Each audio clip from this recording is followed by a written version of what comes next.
যখন তুমি মানুষের গণনা কাজের ব্যবহৃত সংখ্যা থেকে যখন কম্পিউটারের সংখ্যা পদ্ধতি যাবে, কী প্রক্রিয়া যাইতে হবে? তোমাকে ভাগ প্রক্রিয়া যাইতে হবে।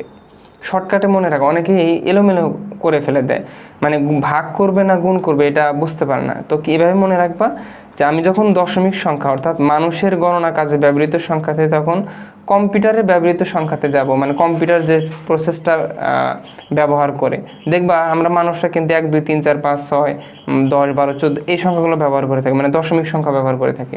কম্পিউটার হচ্ছে বাইনারি অক্টাল হেক্সা ব্যবহার করে থাকে তার অপারেটিং সিস্টেমের জন্য। এই জন্য আমরা এটাকে বলবো হলো মানুষের ব্যবহৃত সংখ্যা, আর এগুলোকে বলবো হচ্ছে কম্পিউটারের ব্যবহৃত সংখ্যা। এটা বুঝির সুবিধার্থে। তাহলে মানুষের ব্যবহৃত সংখ্যা থেকে কম্পিউটার ব্যবহৃত সংখ্যা যাইতে চাইলে কী করে যেতে হবে? তোমাকে যাইতে হবে হচ্ছে ভাগ প্রক্রিয়ায় যেতে হবে। আর কম্পিউটারের ব্যবহৃত সংখ্যা থেকে যদি তুমি মানুষের সংখ্যায় আসতে চাও অর্থাৎ দশমিক সংখ্যা আসতে চাও, তোমাকে কোন প্রক্রিয়ায় যেতে হবে? গুণ প্রক্রিয়ায় যাইতে হবে। তো এরপরে আছে যে যখন তুমি এই যে কম্পিউটারে ব্যবহৃত সংখ্যাদের নিজস্ব পরিবর্তন, মানে বাইনারি থেকে অক্টাল, অক্টাল থেকে বাইনারি, অথবা বাইনারি থেকে হেক্সা, হেক্সা থেকে বাইনারি, অথবা অক্টাল আর হেক্সার পরিবর্তন, এদের মধ্যে যখন পরিবর্তন করতে যাবে তখন তোমাকে বিট বিট ভাঙিয়ে পরিবর্তন করতে হবে। যেমন হেক্সার ক্ষেত্রে 4 বিট, অক্টালের ক্ষেত্রে 3 বিট। তো ইনশাল্লাহ জাস্ট ওয়েট, এবং আমরা আশা করব যে আল্লাহ সুবহানাহু ওয়া তাআলার অনুগ্রহে আমরা এটা খুব ইজিয়েস্ট ওয়েতে শিখব।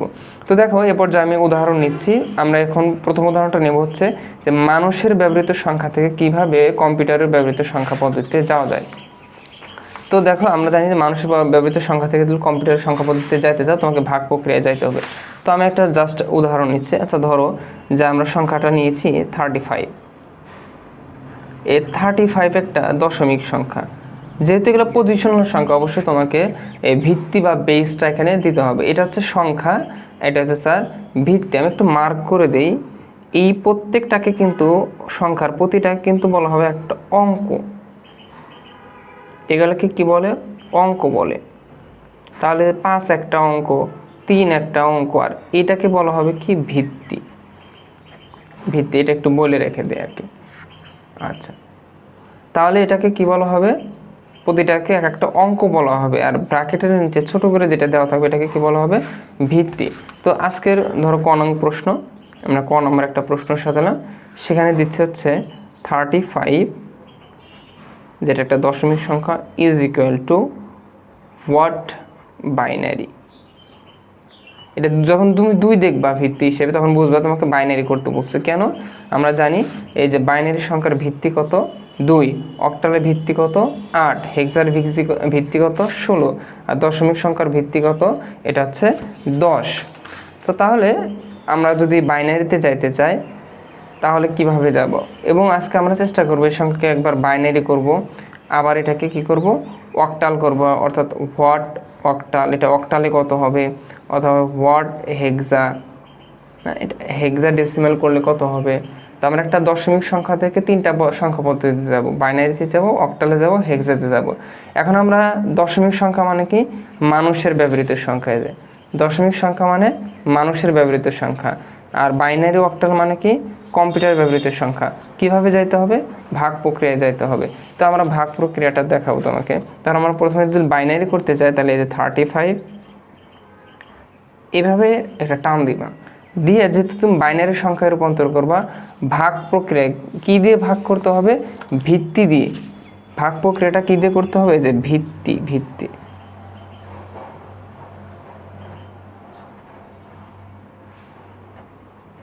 তাহলে তোমাকে ভাগ প্রক্রিয়াটা করতে হবে ভিত্তি দিয়ে ভাগ প্রক্রিয়া করতে। তাহলে আমি যেহেতু বাইনারি করবো এই জন্য আমি 2 দ্বারা এই সংখ্যাটাকে ভাগ করব। তাহলে আমি 2 দ্বারা যদি ভাগ করি তাহলে দেখো 2 35 মধ্যে কত বার যায়? 15 দুগুণা 30, আর হতেছে 17 দুগুণা 34 হয়। তাহলে 17 বার কিন্তু নিঃশেষে যাচ্ছে। তো 17 দুগুণা 34 হয়, তাহলে 1 বাড়তি থাকে, এটাকে ভাগশেষ বলি আমি, এটাকে সাইডে রেখে দিবে তুমি। আচ্ছা, আবার ভাগ করবা, আবার 2 দ্বারা ভাগ করলে কি হয়? 8 দুগুণা 16, 8 বার নিঃশেষে যাচ্ছে, আর 1 বাচ্চা থাকছে, এই একটা এখানে নিবা তুমি। আবার ভাগ করবা তুমি 2 দ্বারা, তাহলে 2 8-এর মধ্যে এবার কয়বার যায়? ভাগ করলে 4 বার যায়। এবার ভাগ শেষ কোনো কিছু থাকে না কিন্তু, কারণ 4 দুগুণা 8 সরাসরি মিলে গেছে। আচ্ছা, এবার আবার ভাগ করবো 2 দ্বারা, এবার 2 4-এর মধ্যে কয়বার যায়? 2বার যায়, কোনো ভাগশেষ থাকে না। এবার আবার 2 দ্বারা ভাগ করবা, 2-2-এর মধ্যে কয়বার যায়? 1বার যায়, কোনো ভাগশেষ থাকে না। এবার 2-1-এর মধ্যে কয়বার যায়? দেখো 2-1-এর মধ্যে কিন্তু যায় না, 0বার যায়। তো যায় না, 0বার যায়, তাহলে হাতে কত থাকে?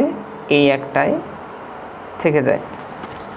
তো এই ভাগ প্রক্রিয়াটা চালাতে হবে যতক্ষণ না পর্যন্ত এই যে নিচে এভাবে 0 আসতেছে। খেয়াল করো কীভাবে, তাহলে 2 তোমরা যদি ক্যালকুলেটরে করো দেখবা যে 35/2 যখন তুমি লিখবা এটা আসতেছে 17.5। ওই 0.5কে যদি তুমি আবার 2 দিয়ে গুণ দাও দেখবা যে হাতে 1 থেকে যাচ্ছে, তাহলে 17 × 34, কিন্তু আমার তো আছে এখানে 35, তার মানে 1 বেশি আছে, বেশিটা এখানে থাকবে আর কি, ভাগশেষ সেটাকে আমরা বলি। তো এই সংখ্যাটাকে, এই যে উপরের এই মানটাকে বলা হয় LSB, মানে লিস্ট সিগনিফিক্যান্ট বিট বলে, আর এই মানটাকে বলা হয় MSB। এবার এই মানটাকে নিয়ে তোমাকে নিচ থেকে নিয়ে উপর দিকে সাজাতে হয়। অর্থাৎ আমরা বলবো যে 35, যেটা একটা দশমিক সংখ্যা ছিল, এটার সমমান বাইনারি হবে, নিচ থেকে উপর দিকে সাজাবো। তাহলে 1 0 0 0 1 1, এই ভিত্তি দিয়ে দিলাম, এটাই হলো আমার কাঙ্ক্ষিত বাইনারি সংখ্যা। এবার যদি এই সংখ্যাকে যদি আমি অক্টাল করতে চাই, তাহলে আমরা আজকে মানুষের ভাষা থেকে মেশিন ভাষা রূপান্তর করতে গেলে ভাগ প্রক্রিয়ায় যেতে হবে। তাহলে আমি আবার কি করব, তাহলে 35 নিলাম, এবার ভাগ করব কত দিয়ে? 8 দিয়ে ভাগ করব। কেন? যখন আমি বাইনারি করব তখন হলো 2 দিয়ে ভাগ করব, আর যখন আমি অক্টাল করব তখন 8 দিয়ে ভাগ দিয়ে দেবো। তাহলে 4 8টা কত হয়? 32, অর্থাৎ 4বার যায়, কিন্তু 4বার গেলে 32 হয়েছে, কিন্তু এখানে তো আছে 35, তাহলে 32 33 34 35, হাতে কত থাকতেছে? 3 থাকতেছে। এবার একটু লক্ষ্য করে দেখো, 8 কিন্তু বড় সংখ্যা, এটা কিন্তু ছোট সংখ্যা, তার মানে কি ভাগ যাবে না। তখন ভাগ যাবে না মানে কি 0বার, আর হাতে তাহলে কত থাকে? যদি এটা ভাগ করা গেল না তাহলে এটাই হাতে থাকে কিন্তু। আচ্ছা, তাহলে এবার আমরা 0 পাই গেছি। আমি বলছি ভাগ প্রক্রিয়া কতক্ষণ যাবত চলবে? যতক্ষণ না 0 পাওয়া যাচ্ছে। আমাদের এখানে কিন্তু 0 পাওয়া গেছে এখন। এবার এই মানটাকে উপর থেকে নিয়ে নিচ দিকে যদি সাজায়, তাহলে আমরা বলবো যে সুতরাং 35, যেটা একটা দশমিক সংখ্যা ছিল, ইজ ইকুয়াল টু,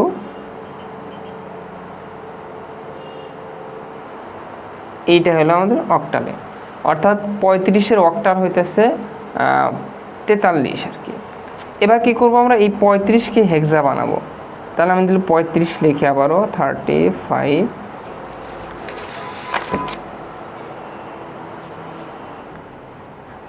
আচ্ছা, এবার কত দিয়ে ভাগ দেবো আমি? এবার কিন্তু আমি 16 দিয়ে ভাগ দেবো। অর্থাৎ এটা দশমিক সংখ্যা থেকে যখন বাইনারি বানাবা 2 দিয়ে ভাগ করবা, অক্টাল বানাবা তো 8 দিয়ে ভাগ করবা, হেক্সা বানাবা 16 দিয়ে ভাগ করবা। কতক্ষণ ভাগ প্রক্রিয়া চলবে? যতক্ষণ না পর্যন্ত নিচে 0 পাওয়া যাচ্ছে। তাহলে আমি যদি 16 দিয়ে ভাগ করি, তাহলে 16 32-এর মধ্যে কয়বার যায়? 2বার যায়, কিন্তু 2বার নিঃশেষে যাচ্ছে, 2বার যাচ্ছে। 16 2 32, তো আবার 16 দিয়ে দিলে 48 হয়ে যাচ্ছে, তাহলে ওটা নেওয়া যাবে না। আর 16 2 2বার যায়, কিন্তু এখানে তো আছে 35, তাহলে বেশি আছে কত? 32 33 34 35, তাহলে কত থাকতেছে? 3। আচ্ছা, এবার আবার 16 দিয়ে ভাগ দেবো। কেন? এখনও কিন্তু আমাদের 0 আসে নাই। তাহলে 16 দ্বারা তো 2 ভাগ করা যায় না, তাহলে 0, আর এই সংখ্যাটাই তখন হাতেরটাই তখন এখানে চলে আসবে। তো খেয়াল করে দেখো, যখনই ভাগ করা যায় না, এটা বড় সংখ্যা, এটাই ছোট সংখ্যা, তখন কি এর নিচে একটা 0 হবে, আর এই সংখ্যাটাই এখানে চলে যাবে কিন্তু। তো একই কথা, এটা ছোট সংখ্যা, এটা বড় সংখ্যা, ভাগ করা যায় না, তখন কী হবে? এর নিচে একটা 0 হবে, আর এই সংখ্যাটাই এখানে চলে যাবে। এবার কি হবে? এটা নিচ থেকে উপর দিকে যদি সাজায়, তাহলে দাঁড়াবে যে সুতরাং 35, যেটা একটা দশমিক সংখ্যা ছিল, ইজ ইকুয়াল টু, এইটা হবে হইতেছে 23 হেক্সাডেসিমাল। এই তো। তাহলে যে কোনো মেশিন ভাষাতে, মানুষের ভাষা থেকে তুমি মেশিন ভাষায় যাইতে চাইলে, এটা মানুষের ব্যবহৃত সংখ্যা দশমিক, এটা হচ্ছে মেশিনের ব্যবহৃত অপারেটিং সিস্টেম ব্যবহৃত সংখ্যা, তাহলে ভাগ প্রক্রিয়ায় যাইতে হবে। কতক্ষণ ভাগ প্রক্রিয়া করতে হবে? যতক্ষণ না নিচে 0 মিলে যাচ্ছে, যতক্ষণ না পর্যন্ত 0 মিলবে ততক্ষণ পর্যন্ত ভাগ প্রক্রিয়া করে যেতে হবে আর কি।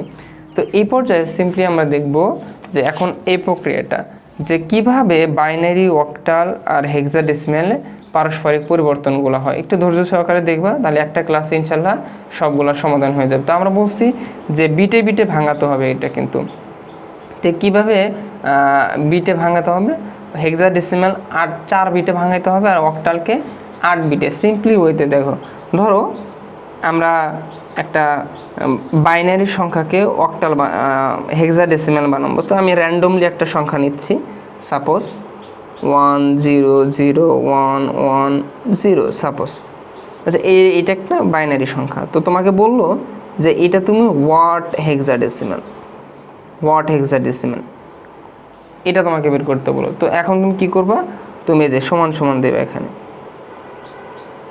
আচ্ছা, এবার এই সংখ্যাগুলোকে 4 বিট হেক্সা বানাইতে বলছে, তাহলে এটাকে 4 বিটের একটা গ্রুপ করবা। এই যে 4 বিটের, এখানে কিন্তু বিট মানে হচ্ছে বাইনারি ডিজিটকে বিট বলে, একটু বলে রাখি আবার। তাহলে 1 2 3 4, এই যে তাহলে কত হইতেছে 0 1 1 0, এটার একটা গ্রুপ করলাম। তাহলে এখানে বাকি থাকতেছে তো 1 0 1 0, এখানে কিন্তু 4 বিট হয়নি। তো মিল করার জন্য কি নিতে হবে, 2টা 0 দিয়ে তোমাকে এটাকে ফিল আপ করতে হবে। নিয়ে এবার টান দাও, তাহলে দেখো আমাদের কিন্তু 4 বিটের একটা গ্রুপ হয়ে গেল। এবার তোমাকে কি করতে হবে যে এই বাইনারির অ্যাকচুয়াল দশমিক মান কত। তাহলে 111 এটা মানে হচ্ছে 7 অ্যাকচুয়ালি। আসলে তোমরা যারা নর্মালি জানো যে 111 আসলে কত হয়, 7 হয় কিন্তু। হ্যাঁ, এটা বাইনারি সংখ্যার আমরা জানি যে দশমিক সংখ্যার ক্ষেত্রে 1 = 1 মানে হইতেছে 1, 2 মানে হইতেছে 10, আচ্ছা 3 মানে হইতেছে 1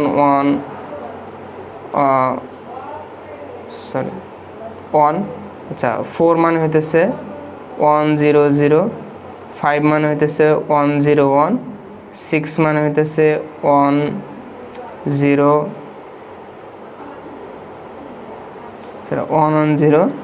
7 মানে হইতেছে 111। তো তাহলে দেখা যাচ্ছে এইটা হচ্ছে 1 মানে হইতেছে 1ই, তো 2 মানে হইতেছে 10, তো বাইনারিতে 2 মানে হচ্ছে 10, 3 মানে হইতেছে 2টা 1, 4 এটা হচ্ছে 100। তো সেদিক থেকে 7, তো এর 1 1 1, তো আগের শূন্যতে কোনো দাম নাই, তাহলে এটা মনে হয় 7 বোঝাচ্ছে। আর 10, তো 10 সমান কত হবে, 2 হবে, তার মানে এটা হচ্ছে 2।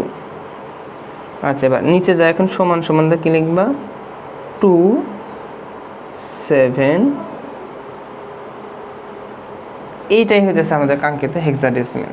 তাহলে তোমাকে বাইনারি থেকে যদি হেক্সাডেসিমাল করতে বলে, তুমি সবার কি করতা, ডান দিক থেকে নিয়ে শুরু করে 4টার গ্রুপ করবা, 1 2 3 4, এই 4টার একটা গ্রুপ। আবার তারপরে যদি কয়টা আছে, 2টা আছে, কিন্তু তার 4টার গ্রুপ বানাতে বাকি বামে কি করতে হবে, শূন্য দ্বারা ফিল আপ করতে হবে, দিয়ে এদের নিজস্ব মান বের করতে হবে। যেমন 111 এটা নিজস্ব মান হচ্ছে 7, দেখো আগের শূন্য কিন্তু দাম নেই, আমরা আগে বলতেছি। আর 10 মান হইতেছে 2, তো আমরা 2 বসেছি এবং সংখ্যাটাকে জাস্ট গোছায় সাজায় লিখে ভিত্তিটা 16 দিয়ে দিচ্ছি। এই যে হয়ে গেল বাইনারি থেকে হেক্সাডেসিমাল। এবার যদি তুমি বাইনারি থেকে যদি অক্টাল করতে চাও, সেম প্রসেস, ঠিক আছে, সেম প্রসেস। ধরো আমরা এই সংখ্যাটা যদি অক্টাল করতে চাই, 100 110 = what অক্টাল। তাহলে অক্টাল যদি করতে চাই, অক্টাল আবার কয় বিটের সংখ্যা, 3 বিট, তার মানে এই সংখ্যাটাকে 3 বিটের গ্রুপ করতে হবে। তাহলে আমরা যদি 3 বিটের গ্রুপ করি, তাহলে এটা দাঁড়াতেছে কি 1 2 3, এই 3টা নেব আগে, 1 টান দিলাম, এই 3টা নেব আমরা। একটু লক্ষ্য করে দেখো, এখানে কিন্তু ওই যে বাড়াইতে হয়েছিল 4 বিট মিল করার জন্য, এখানে কিন্তু আমাকে বাড়াইতে হয় নাই, কারণ অটোমেটিক সবই 6টাই ছিল, 3 3 মিলে গেছে, এই জন্য কিন্তু বাড়তি নিতে হয় না। এখন 110 মানে কত হয়েছে, 110 মানে কিন্তু 6। আচ্ছা, এবার 100 মানে কি 4, 100 মানে কিন্তু 4। আচ্ছা, তাহলে নিচের লাইনে সমান দেখি লিখবো 4 6 46, এইটাই হলো তোমার অক্টাল। অর্থাৎ বাইনারি থেকে যদি অক্টাল করতে চাও 3 বিটের গ্রুপ করতে হবে, আর বাইনারি থেকে যদি হেক্সা করতে যাও তাহলে তোমাকে 4 বিটের গ্রুপ করে হইতেছে সংখ্যাগুলো ফিল আপ করতে হবে। তো এখন আশা করতেছি এটা তো আলহামদুলিল্লাহ বোঝা গেল। তো যদি তোমাকে কোনো সময় বলে যে আচ্ছা আমরা তো বাইনারি থেকে হেক্সা করলাম, বাইনারি থেকে অক্টাল করলাম, এখন যদি বলে উল্টা যদি করতে বলে যে অক্টাল আছে তাহলে বাইনারি করো, হেক্সা আছে বাইনারি করো, ওটাও এই একই প্রসেস কিন্তু। তাহলে আমরা একটা দেখাই যে অক্টাল থেকে যদি এগুলো করতে বলে কোনো সময় যেন তখন কেমনে হবে। তো সাপোজ ধরো আমাদের একটা অক্টাল সংখ্যা নেই যে 7 3, এর একটা অক্টাল সংখ্যা। তো তোমাকে বললো যে ওয়ার্ড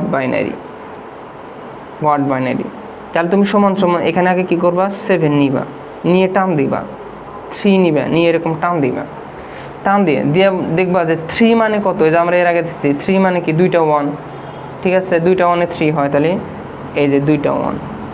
কিন্তু অক্টালে কয় বিট করতে হবে, অক্টাল মানে 3 বিট ভাঙাইতে হবে, তাহলে এটা তো 3 বিট হয় না, 2 বিট হয়েছে, তাহলে আর একটা বাম পাশে 0 দিয়ে 3 বিট করবা। আচ্ছা এবার 7 মানে কত, 7 3টা 1 হলে 7 হয়, তাহলে 1 1 1। তো এখানে 3 বিট করা দরকার, অলরেডি আমার কিন্তু 3 বিট হয়ে গেছে এখানে, তাহলে এখানে আর কিন্তু এক্সট্রা 0 দেওয়া লাগলো না। তাহলে এই সমান সমান দিলে এখানে সমান সমান না দিলেও চলবে, জাস্ট আমরা এখানে একটা ফাংশন ভাঙাইছি। কারণ এই জিনিসটাকে একটু গোছায় লেখো, 1 1 1 0 1 1। এই যে বাইনারি সংখ্যাটা পাওয়া গেল, এইটাই হলো আমাদের কাঙ্ক্ষিত যে 73 আছে, এই 73-এর বাইনারি সংখ্যা হইতেছে 1 1 1 0 1 1। তো ইজিলি আলহামদুলিল্লাহ পারবো। আর যদি কোনো সময় হেক্সাডেসিমাল সংখ্যা থাকে, তাহলে হেক্সাডেসিমাল একটা সংখ্যা নয়, সাপোজ 2f, 2f একটা হেক্সাডেসিমাল সংখ্যা, তাহলে এটাকে আমার কি করতে হবে, is equal to word binary করতে বলো। তখন তুমি কী করবা, যে আগে এভাবে 2 নিবা, টান দিবা, এফ নিবা, এফ মানে কিন্তু আবার 15, হ্যাঁ একটু খেয়াল রাখো, এগুলা একটু দেখে নিও, এফ মানে 15। তাহলে 2-এর বাইনারি কত, এই যে আমরা দেখছি 2-এর বাইনারি হচ্ছে 1 0, তার নিল 1 0। কিন্তু আমরা কি বলছি, হেক্সাডেসিমালের সাথে বাইনারি সম্পর্ক কয় বিটে, 4 বিটে। তো এখানে তো 4 বিট হয় না, 2 বিট হয়েছে, তাহলে বাকি বিটগুলো 0 দ্বারা ফিল আপ করতে হবে। আচ্ছা এফ মানে কত, 15। তো এখন বাইনারিতে 15 মানে হতেছে 4টা 1, 4টা 1-এ 15 হয়, 4টা 1 ইজ ইকুয়াল টু 15, মানে 15 হচ্ছে 4টা 1 হয় আর কি। তাহলে 1 2 3 4, এখানে কিন্তু অলরেডি 4 বিট মিল হয়ে গেছে, তোমাকে এক্সট্রা 0 দ্বারা ফিল আপ করতে হবে না। যে নিচের লাইনে এখন কি করবা, এখানে সমান সমান দরকার, এটা হলো প্রথম লাইন, এখানে ভাঙাবে, আর দ্বিতীয় লাইনে এসে মানগুলো বসায় রাখবা। তার কি হলো 0 0 1 0 1 1 1 1, এই যে হইলো বাইনারি। এখন এক্ষেত্রে কী করা যায়, একটা লাইন বাড়ানো যায়, কারণ আগের দুইটা শূন্যর কোনো দাম নাই সাধারণত। তাহলে কি হয় 1 0 1 1 1 1, এই যে, অর্থাৎ এবার যে আমরা কী শিখলাম, যে হেক্সা থেকে বাইনারি থেকে অক্টাল থেকে কীভাবে বাইনারি করা যায়, হেক্সা থেকে কীভাবে বাইনারি আসা যায়। তো আরেকটা প্রসেস হইতেছে যে কীভাবে আমরা হেক্সা থেকে হইতেছে অক্টালে যাব। সেক্ষেত্রে কি করবা, তোমাকে যদি বলতো যে এই সংখ্যার হেক্সাডেসিমাল কত, তবে তুমি কি করতা, সবার আগে এই সংখ্যাটাকে বাইনারি করতা, বাইনারি করে সেই সংখ্যাকে তুমি আবার অক্টাল করবা, হেক্সা করবা আর কি, আগে বাইনারি করে। ধরো আমরা এই সংখ্যা থেকে বাইনারি আসলাম, তারপরে এসে আমাদেরকে বললো যে এটা হোয়াট হেক্সাতে কত হবে, তাহলে এ পর্যন্ত ধরো তুমি করবা, আগে করছো বাইনারি করার পর এটার অক্টাল বার করো। অক্টাল করতে গেলে কয় বিট করা লাগবে, 4 বিটের গ্রুপ করা লাগবে, তাহলে সমান সমান 1 0 1 1, এই একটা গ্রুপ হলো 1 2 3 4, 4টা হয়েছে, আর 2টা থাকে 1 1, তো 4 বিট করা লাগবে, তাহলে 2টা 0। এই যে মানে এই গ্রুপে নিজস্ব বাইনারি মান দশমিক মান বের করতে হবে, যে 1 0 1 1 মানে কত। তো এটার আবার আমাদের একটা শর্টকাট ফর্মুলা আছে, সেই ফর্মুলাটা হচ্ছে কি 1 2 4 8, 1 2 4 8, যেখানে 1 আছে সেই সংখ্যাকে আমরা নেব 8। আচ্ছা 2-এ কত হচ্ছে 10, আর 1-এ 11, তার মানে এই সংখ্যাটা হচ্ছে 11। আর 11কে বাইনারিতে বি, হেক্সাডেসিমালে বি বলা হয় আর কি, 11কে কি বলা হয়, বি বলা হয়। আচ্ছা 2, এখানে 2, তো 2 তো নর্মালি লেখা যায় 2, অর্থাৎ এই সংখ্যাটা হবে হচ্ছে 2b, 2b বলা হবে এটাকে আর কি। তো ইনশাল্লাহ আশা করব যে সংখ্যা পদ্ধতির পরিবর্তন সম্পর্কে তোমাদের যে কনফিউশনগুলো ছিল সেই কনফিউশনগুলো আশা করি ইনশাল্লাহ দূর হয়ে যাবে। খেয়াল রাখবা, এভাবে প্রসেস খেয়াল রাখবে, যে কোনো সংখ্যা পদ্ধতির পরিবর্তনগুলো পারবা ইনশাল্লাহ। তো আজকের ক্লাসটা এই পর্যন্ত। আসসালামু আলাইকুম ওয়া রাহমাতুল্লাহি ওয়া বারাকাতুহু।